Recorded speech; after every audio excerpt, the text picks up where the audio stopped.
नमस्कार, सत श्री अकाल, सलाम दोस्तों। मैं रोहित गुप्ता, मेरे यूट्यूब चैनल रोहित क्लासेस में आपका तहे दिल से स्वागत है।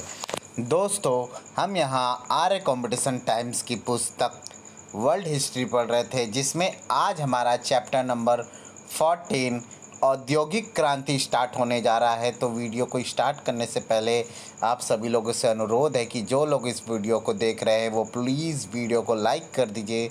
चैनल को अब तक जिन्होंने सब्सक्राइब नहीं किया है दोस्तों, वो प्लीज़ चैनल को सब्सक्राइब करके बेल आइकन प्रेस कर दीजिए, ताकि आने वाली वीडियोस आपको सही टाइम पर मिल सके। और वीडियो को शेयर करना मत भूलिएगा दोस्तों। और जिन लोगों को लगता है कि मैं वीडियो में स्लो बोल रहा हूं, तो प्लीज़ वो अपने प्लेबैक यूट्यूब के सेटिंग में जाके प्लेबैक स्पीड बटन को 1.5x कर लीजिए।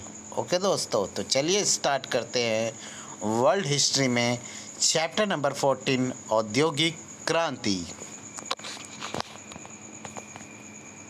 वे परिवर्तन जिनसे घरेलू उत्पादन पद्धति की जगह विशाल कारखानों में बड़ी मात्रा में वस्तुओं का उत्पादन संभव हुआ, उसे औद्योगिक क्रांति कहा जाता है।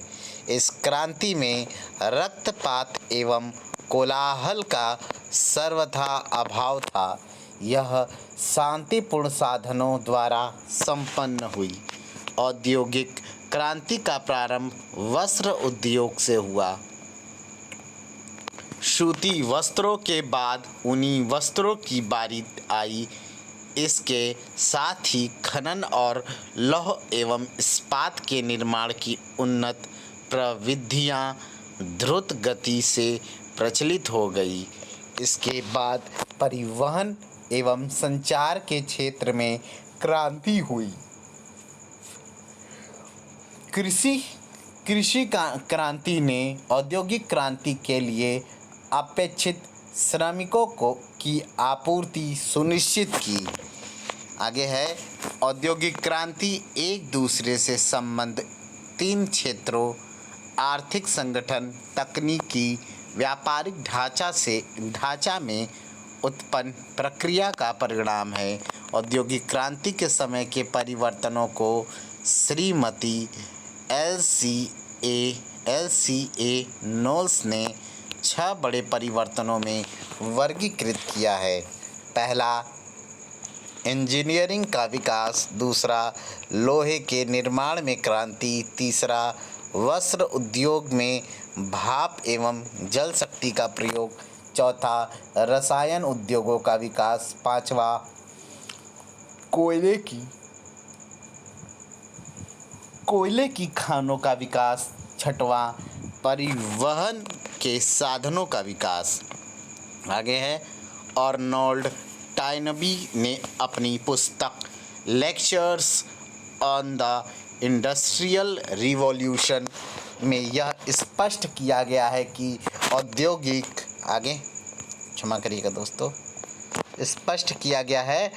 औद्योगिक क्रांति कोई आकस्मिक घटना नहीं है, बल्कि विकास की एक सतत प्रक्रिया है। ब्रिटेन में जिस औद्योगिक क्रांति की शुरुआत 1760 ईस्वी के आसपास हुई, वह निम्न 4 प्रकार की क्रांतियों से संबंध मानी जाती है। आगे है पहला, जनांकीय क्रांति। दूसरा, कृषिगत क्रांति। तीसरा, व्यावसायिक क्रांति। चौथा, परिवहन क्रांति। आगे है ब्रिटेन में 1740 ईस्वी के दशक में जनसंख्या में तेजी से वृद्धि हुई, जिसके श्रम शक्ति भी तेज गति से बढ़ी। इसे जनांकीय क्रांति कहा गया है। हॉलैंड यूरोपीय देशों में एक ऐसा देश था जहां औद्योगिक क्रांति के लिए आवश्यक परिस्थिति विद्यमान थी। हॉलैंड के पास पूंजी थी, परंतु वह औद्योगिक देश ना होकर व्यापारिक देश था। आगे हॉलैंड में लोहे और कोयले का भी अभाव रहा है। औद्योगिक क्रांति सर्वप्रथम इंग्लैंड में प्रारंभ हुई। इस क्रांति के यहाँ प्रारंभ होने के कई कारण थे, जिनमें से कुछ अग्रलिखित है। पहला है दोस्तों, पहला पॉइंट, इंग्लैंड में लोहे एवं कोयले की खानें आसपास होने से पक्के लोहे का निर्माण अधिक सुविधा से होने लगा। नंबर 2, इंग्लैंड ने विस्तृत औपनिवेशिक साम्राज्य स्थापित कर लिया गया था। इंग्लैंड ने उपनिवेशों से इंग्लैंड को कच्चा माल एवं नवीन बाजार उपलब्ध हुए। नंबर 3, इंग्लैंड का समुद्री व्यापार पर लगभग एकाधिकार था। उसके पास संसार के प्रमुख व्यापारिक मार्गों पर स्थित अति उत्तम बंदरगाह थे। ठीक है, अति उत्तम बंदरगाह थे। नंबर 4 पॉइंट दोस्तों, इंग्लैंड का निर्यात व्यापार फ्रांस के निर्यात व्यापार की तरह न था, जिसमें उच्च कोटि की विलास वस्तुएं शामिल थी। एक सेकंड दोस्तों,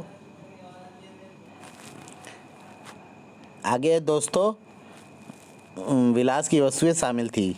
आगे, फ्रांस के विपरीत इंग्लैंड उन चीज़ों का उत्पादक था जिनकी बड़ी मात्रा में ज़रूरत रहती है। 5वां पॉइंट है दोस्तों, नंबर 5 है दोस्तों, इंग्लैंड में कृषि दासता तथा श्रेणी व्यवस्था फ्रांस एवं अन्य देशों की अपेक्षा पहले ही समाप्त हो चुकी थी। इंग्लैंड के अपेक्षाकृत मुक्त समाज में व्यक्तिगत स्वतंत्रता की भावना को बल मिला। अब प्रत्येक व्यक्ति अपनी इच्छा अनुसार उद्योग स्थापित करने के लिए स्वतंत्र था। नंबर 6 है, इंग्लैंड का नौधन्य वर्ग कुलीन वर्ग नहीं था, अपितु व्यापारियों का था, जो अपनी पूंजी को उद्योगों एवं वैज्ञानिक अनुसंधानों में लगाने के लिए तत्पर था। नंबर 7 है दोस्तों, 18वीं सदी के प्रारंभ में इंग्लैंड में बैंकों की स्थापना हो चुकी थी। बैंकिंग प्रणाली के विकास से इंग्लैंड के उद्योगपति को ऋण प्राप्त करने में सुविधा मिली। नंबर 8 है दोस्तों, इंग्लैंड में औद्योगिक क्रांति से पूर्व कृषि क्रांति हो चुकी थी। आगे, कृषि क्रांति एवं बड़ाबंदी आंदोलन से छोटी भूमि के कई किसान बेकार हो गए। वे ग्रामों को त्याग नगरों में आ गए। यहाँ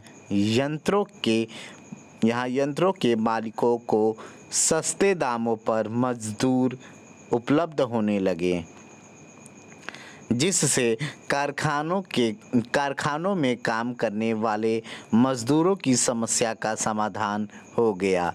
आगे दोस्तों, नंबर 9 पॉइंट, फ्रांसीसी क्रांति एवं नेपोलियन के युद्धों में भी इंग्लैंड में औद्योगिक क्रांति के विकास में महत्वपूर्ण योगदान दिया। युद्ध समाप्ति के बाद इंग्लैंड में बेकारी बढ़ गई और इस बेकारी को दूर करने का एकमात्र उपाय था उद्योग धंधों का विकास।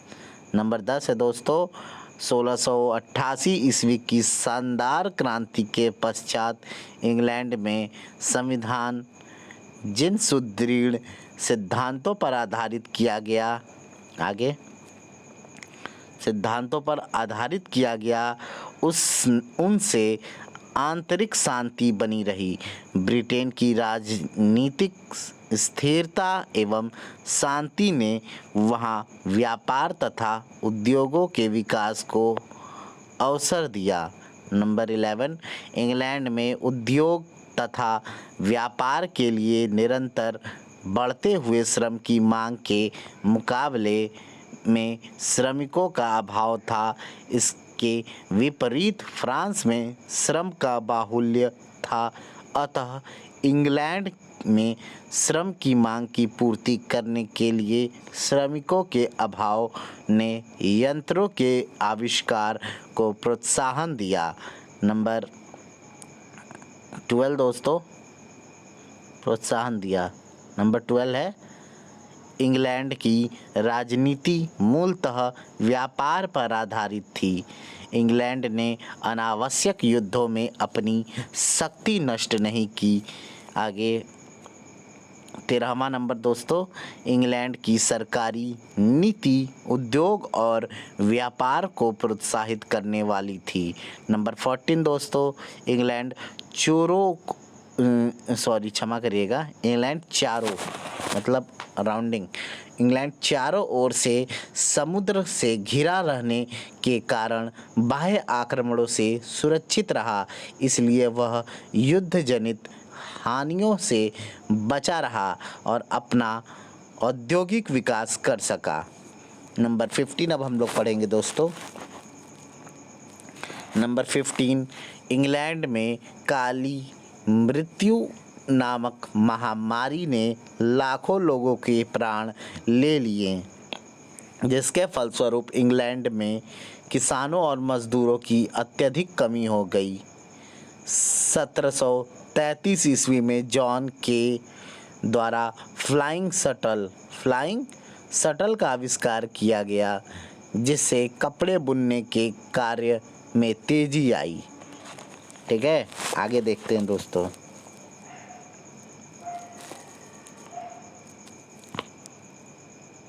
आगे है, अब एक जुलाहा उतना सूत प्रयोग में लाने लगा जितना 10 व्यक्ति एक दिन में काटते थे।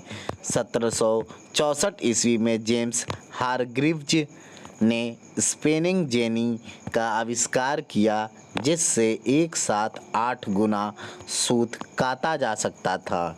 आगे 1769 ईस्वी में रिचर्ड आर्कराइट ने स्पिनिंग जेनी में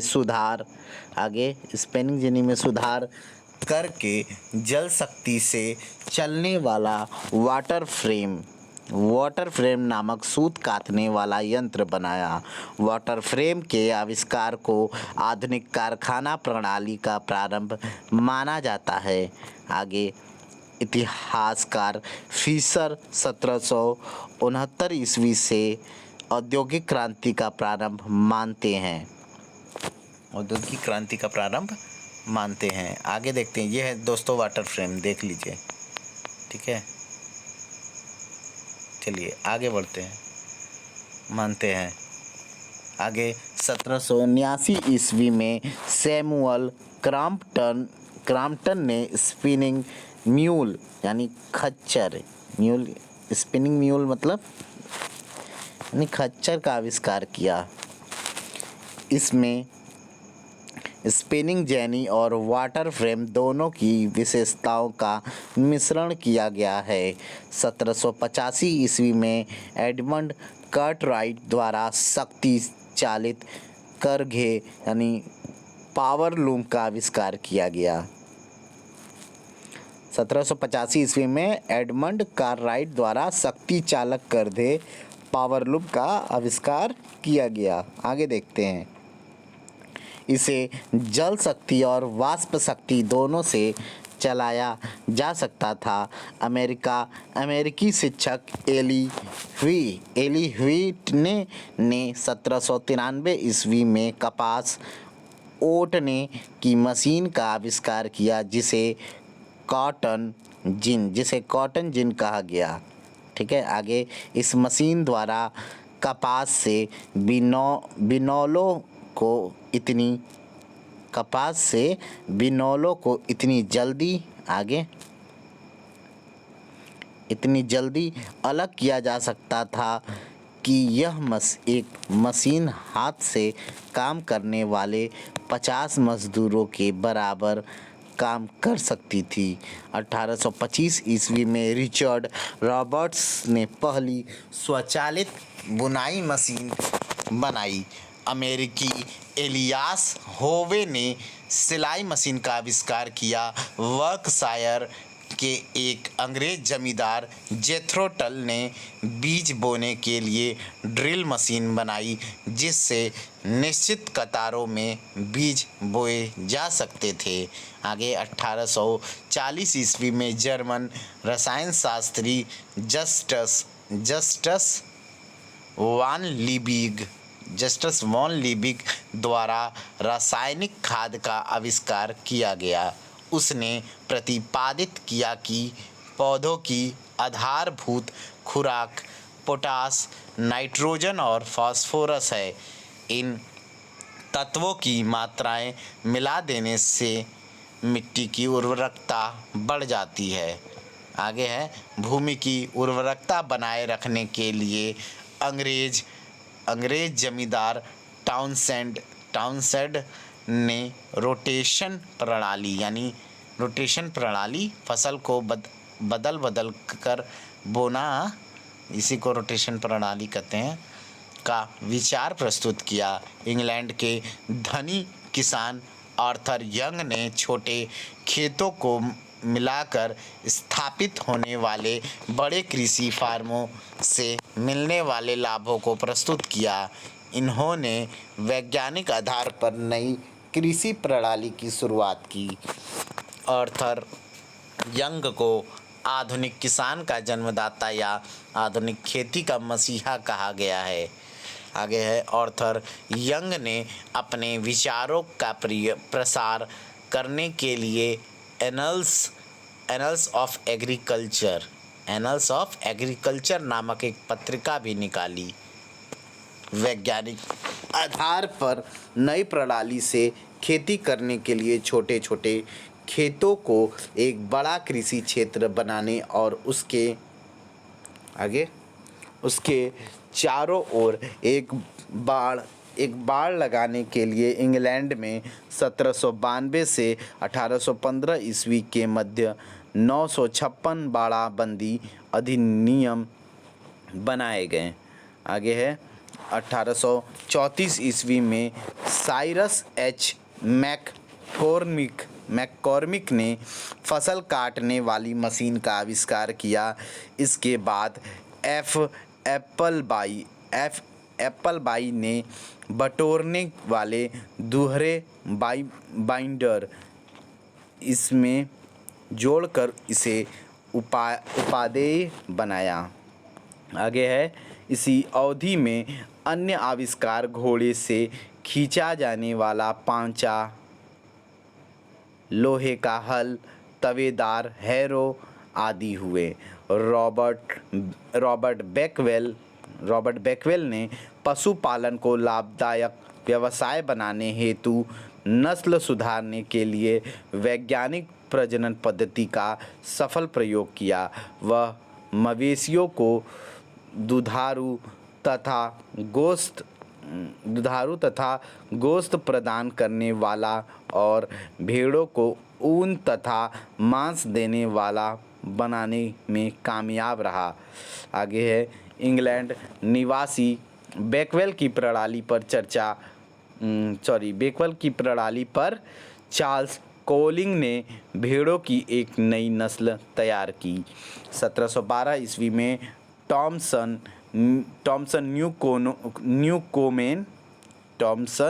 न्यूकोमेन ने वास्प इंजन का आविष्कार किया। जेम्स वाट ने 1769 ईस्वी में न्यूकोमेन के इंजन के दोषों को दूर करके एक नया इंजन बनाया, जो कम खर्चीला एवं अधिक उपादेय सिद्ध हुआ। ठीक है, आगे देखते हैं। 1807 ईस्वी में अमेरिकन रॉबर्ट फुलटन ने वाष्प चलित नौका का आविष्कार किया, जिसे क्लेमोंट नाम दिया। जब यह नौका पहली बार हडसन नदी में चली तो फुलटन के इस आविष्कार की कुछ लोगों ने खिल्ली उड़ाई। लोगों ने उसे शैतान का औजार कहा। ठीक है, आगे देखते हैं। वाष्प चालित रेल इंजन का आविष्कार 1814 ईस्वी में जॉर्ज स्टीफेंस ने किया। आगे थोड़ा बड़ा करते हैं। ये हमारा क्लेमोंट, ठीक है, क्लेमोंट, ये देख लीजिए। चलिए, स्टीफेंस ने किया। आगे है, यह भाप की शक्ति से लोहे की पटरियों पर स्वयं चल सकता था, साथ ही वो भाप इंजन जो था उसकी बात है, साथ ही लदी हुई गाड़ियों को खींच सकता था। ठीक है, आगे है, प्रथम समुद्र पार जाने वाली स्टीम बोट सीरियस ने 1838 ईस्वी में अटलांटिक महासागर को 18 दिन में पार किया। ठीक है, आगे देखते हैं। 1784 ईस्वी में हेनरी कोट ने शुद्ध एवं श्रेष्ठ लोहे से निर्मित छड़े तथा चादरें बनाने की विधि खोजी। इससे इस्पात निर्माण का प्रारंभ हुआ। हेनरी बेसेमर ने जल्दी एवं सस्ता इस्पात बनाने की विधि खोज निकाली, जो बेसेमर प्रक्रिया कहलाई। आगे है, बढ़ते हुए व्यापार एवं उद्योग के कारण परिवहन के साधनों में भी आवश्यक सुधार होने लगे। ठीक है, आगे, पक्की सड़क निर्माण की पद्धति का आविष्कार स्कॉटलैंड के इंजीनियर मैकेडम ने किया। आगे है, पक्की सड़क निर्माण की इस विधि को मैकेडमाइज्ड कहा जाता है। आगे देखते हैं दोस्तों। 1839 ईस्वी में चार्ल्स गुडईयर ने रबड़ के वल्कनीकरण की विधि की खोज की। इस खोज ने मोटर उद्योग की सफलता में उल्लेखनीय सहायता पहुंचाई। रबड़ के टायरों से यात्रा आरामदेह हो गई। आगे है दोस्तों हमारे, नहर बनाने की तकनीक का आविष्कार 1761 ईस्वी में इंग्लैंड में ब्रिजवाटर के ड्यूक जेम्स ब्रिंडले ने किया। 1761 ईस्वी में, आगे, 1761 ईस्वी में जब ब्रिज वाटर नहर बनकर तैयार हुई तो उससे माल ढोने का खर्च पहले से आधा रह गया। 1869 ईस्वी में फ्रांसीसी इंजीनियर फर्डिनांद द लेसेप ने भूमध्य सागर एवं लाल सागर को जोड़ने वाली स्वेज नहर का निर्माण किया।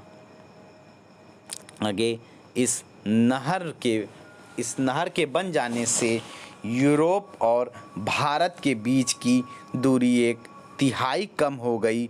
मैनचेस्टर और लिवरपूल के बीच 1830 ईस्वी में प्रथम रेलगाड़ी चली, जिससे भारी सामान का कम समय एवं न्यून व्यय पर परिवहन संभव हुआ। आगे है, 1880 ईस्वी में गैसोलीन अर्थात पेट्रोल इंजन के आविष्कार ने परिवहन के क्षेत्र में पुनः क्रांति पैदा कर दी। अमेरिका के हेनरी फोर्ड ने मोटरों को सस्ते दामों में बनाकर उनको लोकप्रिय बनाया। 1844 ईस्वी में सैमुअल मोर्स ने तार यंत्र का आविष्कार किया।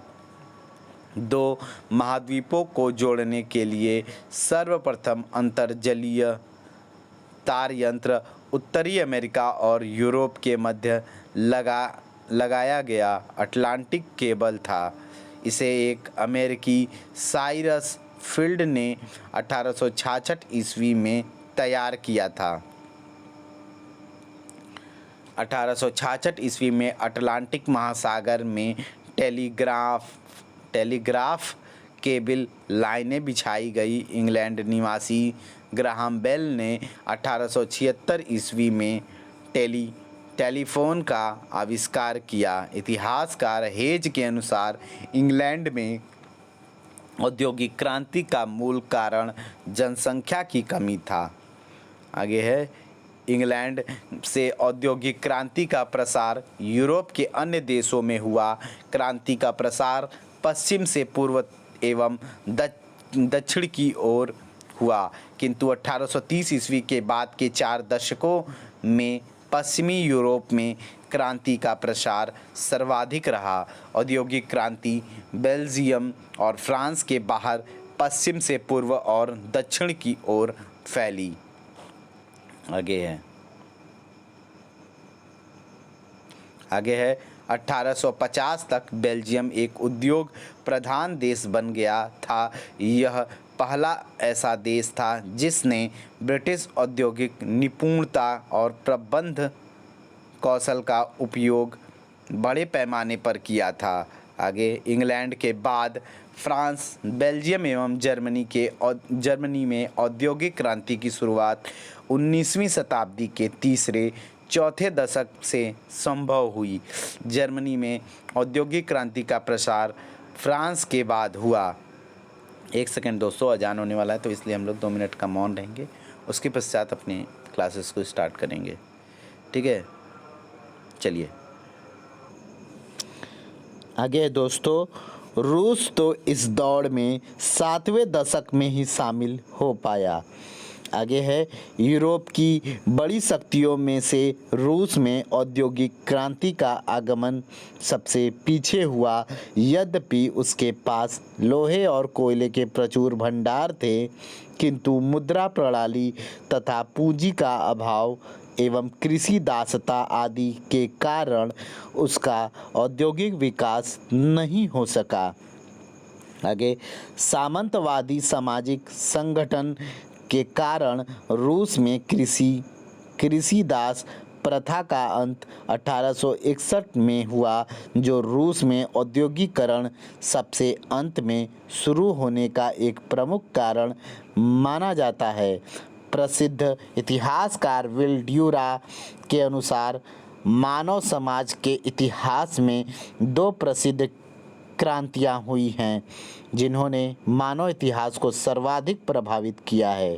ठीक है, आगे, एक क्रांति उस समय हुई जबकि उत्तर पाषाण युग में मनुष्य ने आखेट छोड़कर कृषि एवं पशुपालन का पेशा अपनाया, और दूसरी क्रांति वह है जबकि आधुनिक युग में कृषि छोड़कर व्यवसाय को प्रधानता दी।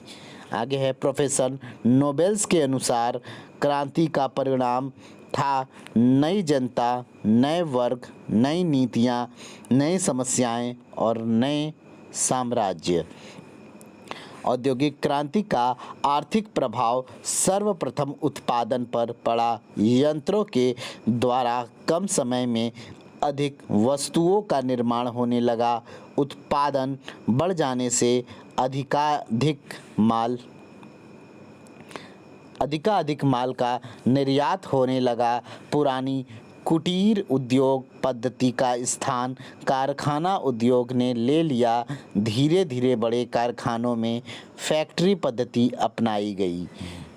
आगे, लोग रोजगार की तलाश में गांवों से शहरों की ओर भागने लगे। औद्योगिक केंद्रों के आसपास नवीन नगरों का विकास हुआ। इंग्लैंड में लिवरपूल, मैनचेस्टर, लीड्स आदि बड़े नगरों के रूप में उभरे।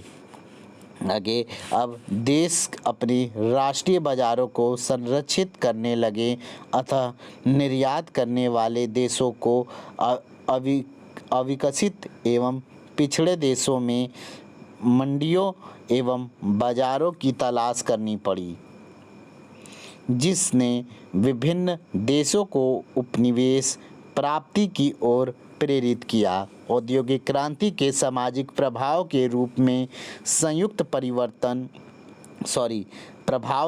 प्रभाव के रूप में संयुक्त परिवार प्रणाली को आघात झेलना पड़ा। ठीक है, परिवर्तन नहीं था दोस्तों, परिवार था। आगे, फैक्ट्री प्रणाली आने से मालिक एवं मजदूरों के परस्पर संघर्ष, श्रमिकों का शोषण, श्रमिकों की व्यक्तिगत स्वतंत्रता का ह्रास, औद्योगिक नगरों एवं केंद्रों की जनसंख्या बढ़ने से उनमें स्वास्थ्य संबंधी अनेक समस्याएं उत्पन्न हो गईं। आगे, अस्वास्थ्यप्रद वातावरण में रहने के कारण श्रमिकों के स्वास्थ्य में गिरावट आई। श्रमिकों को सप्ताह में कोई छुट्टी का दिन नहीं मिलता था। स्त्रियों एवं बच्चों से भी पूरा काम लिया जाता था, जबकि उन्हें पारिश्रमिक पुरुषों से कम मिलता था। बच्चों को मशीनों के साथ जंजीरों द्वारा बांधने से भी उद्योग मालिक नहीं चूकते थे, ताकि वे भाग ना सके। प्रदूषित वातावरण, गंदी बस्तियों तथा शुद्ध पेयजल की व्यवस्था न होने से अनेक रोगों का प्रकोप बढ़ा। श्रमिकों की बिगड़ती हुई हालत ने उन्हें ट्रेड यूनियन अथवा मजदूर संघ बनाने के लिए बाध्य किया। औद्योगिक क्रांति ने उपनिवेश स्थापित करने अथवा अविकसित देशों पर राजनीतिक नियंत्रण स्थापित करने की प्रवृत्ति को बढ़ावा दिया। 19वीं सदी के अंतिम चरण में साम्राज्यवादी लिप्सा ने उन्माद का रूप धारण कर लिया। ऐसी स्थिति में अंतर्राष्ट्रीय तनाव बढ़ने लगा, जिसके कारण प्रथम महायुद्ध को जन्म देने वाली परिस्थितियों को बढ़ावा मिला। आगे दोस्तों, इंग्लैंड में एडम स्मिथ ने अपनी पुस्तक द वेल्थ ऑफ नेशन में व्यापार एवं व्यवसाय पर राज्य के नियंत्रण को व्यर्थ बतलाकर उसको स्वतंत्र छोड़ने की नीति का समर्थन किया। आगे दोस्तों, मुक्त व्यापार नीति या राज्य द्वारा हस्तक्षेप की नीति लेसेज फेयर के नाम से जानी जाती है। डेविड रिकार्डो का मत था कि प्रत्येक राष्ट्रीय अर्थव्यवस्था कुछ अटल नियमों पर आधारित होती है, जिनमें से एक है मजदूरी का लौह नियम, ठीक है, आयरन लॉ ऑफ वेजेस, जिसके अनुसार मजदूर के लिए केवल जीविका से अधिक कमा सकना संभव नहीं है। आगे है माल्थस का मत था कि जिस दर से खाद्यान्न उत्पादन में वृद्धि होती है, उससे अधिक दर से जनसंख्या बढ़ती है, अतः उसे सीमित रखना आवश्यक है और उसे सीमित रखने का सबसे अच्छा उपाय मजदूरों की दरिद्रता की अव्यवस्था को बढ़ाए रखना है। खानों में काम करने वाले मजदूरों के सुरक्षार्थ हम्फ्री डेवी ने सेफ्टी लैंप्स का आविष्कार किया। रॉबर्ट ओवेन इंग्लैंड के लुई ब्लॉक, फ्रांस के सेंट साइमन फ्रांस तथा फूरिये जो थे वो फ्रांस प्रसिद्ध समाजवादी विचारक थे। इंग्लैंड में यूरोपियन समाजवाद के विचार का प्रणेता रॉबर्ट ओवेन 1771 से 1858 को माना जाता है। उसे आदर्शवादी समाजवाद का प्रणेता माना जाता है। वह कारखानों के मालिकों और मजदूरों के संबंधों को पारस्परिक सहयोग की भावना पर आधारित करना चाहता था। आगे है, उसने अपने कारखानों में मजदूरों की आदर्श सहकारी संस्थाएं स्थापित की और उनके रहन सहन, आमोद प्रमोद, उचित वेतन, बालकों की शिक्षा आदि की व्यवस्थाएं की। टॉमस टॉमस हार्डस्किन, जॉन ग्रे एवं विलियम थॉम्पसन जैसे समाजवादी प्रवक्ताओं ने उत्पादन में श्रम के महत्व को दर्शाते हुए मालिक और मजदूरों के बीच लाभ के विभाजन का सुझाव दिया। फ्रांस में सेंट साइमन 1760 से 1825 तथा फाउरिये 1772 से 1837 ईस्वी ने ओवेन के समाजवादी सिद्धांतों का प्रतिपादन किया। फ्रांस के सीसमांडी ने हस्तक्षेप पर आधारित पूंजीवादी व्यवस्था की कठोर आलोचना की तथा मजदूरों को उचित वेतन देने का सुझाव दिया। फ्रांस के एक समाजवादी नेता लुई ब्लांकी यानी ब्ला ने सर्वप्रथम औद्योगिक क्रांति शब्द का प्रयोग किया। आगे है लुई ब्ला ने मजदूर के काम के अधिकार की मांग की और उस अधिकार की प्राप्ति के लिए राष्ट्रीय कारखानों की आवश्यकता बनाई। समाजवाद का उदय औद्योगिक क्रांति का राजनीतिक प्रभाव माना जाता है। सर्वप्रथम कार्ल मार्क्स ने समाजवाद को व्यवहारिक एवं गतिशील स्वरूप प्रदान किया। कार्ल मार्क्स एवं फ्रेडरिक एंगेल्स ने वैज्ञानिक समाजवाद की अवधारणा प्रतिपादित की। साम्यवादी घोषणा पत्र की रचना कार्ल मार्क्स तथा फ्रेडरिक एंगेल्स ने 1848 ईस्वी में की। 1864 ईस्वी में कार्ल मार्क्स ने प्रथम इंटरनेशनल की स्थापना की थी। आगे हमारा दोस्तों इम्पोर्टेंट फैक्ट है, उसको देख लेते हैं। 1712 ईस्वी में न्यूकोमेन द्वारा वाष्प इंजन का आविष्कार, 1733 ईस्वी में जॉन के द्वारा फ्लाइंग शटल का आविष्कार, 1761 ईस्वी में इंग्लैंड में पहली ब्रिज वाटर नहर का निर्माण किया गया, 1764 ईस्वी में जेम्स वाट ने वाष्प इंजन को परिष्कृत करके उसे अधिक उपयोगी बनाया, 1764 में हारग्रीव्ज ने स्पिनिंग जेनी का आविष्कार किया जिससे एक साथ 8 गुना सूत काता जा सकता था। 1769 ईस्वी में रिचर्ड आर्कराइट द्वारा वाटर फ्रेम का आविष्कार हुआ। 1779 ईस्वी में सैमुअल क्रॉम्पटन ने स्पिनिंग म्यूल का आविष्कार किया। इसमें स्पिनिंग जेनी और वाटर फ्रेम दोनों की विशेषताओं का मिश्रण किया गया है। 1785 ईस्वी में कार्टराइट द्वारा पावरलूम का आविष्कार हुआ। 1784 ईस्वी में हेनरी कोट ने छड़ों और चादरों के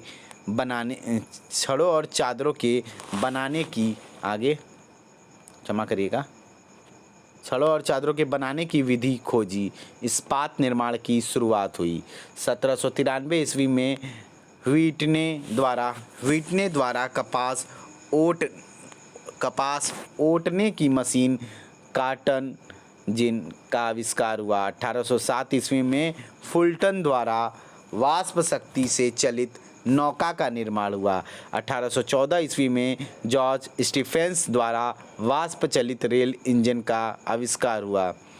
1815 में हेम्फ्री डेवी ने सेफ्टी लैंप का आविष्कार किया। 1830 ईस्वी में मैनचेस्टर और लिवरपूल के मध्य विश्व की पहली रेल चली।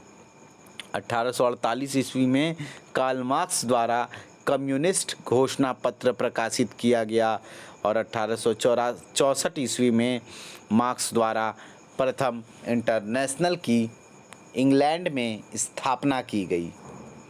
आगे है 1867 ईस्वी में मार्क्स के दास कैपिटल के प्रथम भाग का प्रकाशन किया गया। तो इस प्रकार से दोस्तों हमारा चैप्टर नंबर 14 जो है आज कंप्लीट होता है और नेक्स्ट वीडियो में दोस्तों हम लोग इटली का एकीकरण पढ़ेंगे। ठीक है, चैप्टर नंबर 15।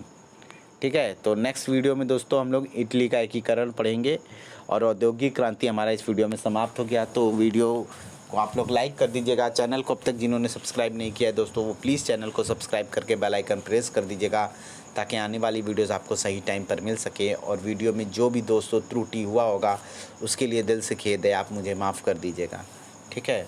और मैं कोशिश करूँगा कि नेक्स्ट वीडियो में ऐसी गलतियाँ ना हो। Okay, thank you for watching. मिलते हैं नेक्स्ट वीडियो में। प्लीज़ आप लोग खूब पढ़ते रहिए, खूब बढ़ते रहिए, ठीक है। Bye bye, good night, take care, शुभ रात्रि।